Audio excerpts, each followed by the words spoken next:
Vhoisi raMwari rakati, munhu wose ngaatendeuke, nyika yakunoguma. Shoko iri rakauya kuZimbabwe kuitira kuti iyo Zimbabwe igoparidzira pasi rose. Saka kubva kumukuru kusvika kumudiki, munhu wose akatadza ngaatarise paakatadza. Chiri kunetsa muZimbabwe ndechekuti utungamiriri kana husinawo kutendeuka zvinhu zvinonetsa.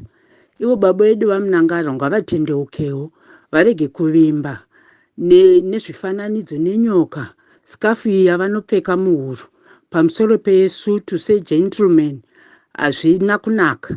Saka ngavabvise izvozvo, ngavatendeuke pamabasa avo. Kana ivo amai vacho, kana vana amai muZimbabwe tinofanira kudzora vana baba vedu kuti zvinhu zvamuri kuita izvi hazvina kunaka, nokuti amai vose vakabereka vanogona kuchengeta vana vavo vachipa vana vavo chikafu. Saka kana tina ana baba mumba havana kuenda kulebha, havazivi kuti lebha inorwadza sei. Saka ngavadzidziswe, vatendeuke, mutaurirane navo. Ngativanzwireiwo tsitsi kuti ivo Mwari ari kutovadawo kuti vararame. Saka asingavatendeuke, kuitira kuti munhu wese anopinda, nyika inotongwa nomunamato, haitongwi nenyoka. Vamwe vanoviga nyoka dzavo vachiisa muchiuno, ivo vachiisa havo sesikafu yavo kudaro. Hazvina kunaka, vanhu ngavatendeuke. Zimbabwe hanzi ngaitendeuke. Ko dzimwe nyika tinodziparidzira sei? Vamwe vari kunzwa kutaura kwomweya vari kutorarama. Saka dai tagona kutendeuka, hapana anofanira kuvaseka, nokuti munhu wese mutadzi. Iwe tarisa pacho pauri kutadzirawo Mwari, uone kuti ndepapi ugone kutendeuka.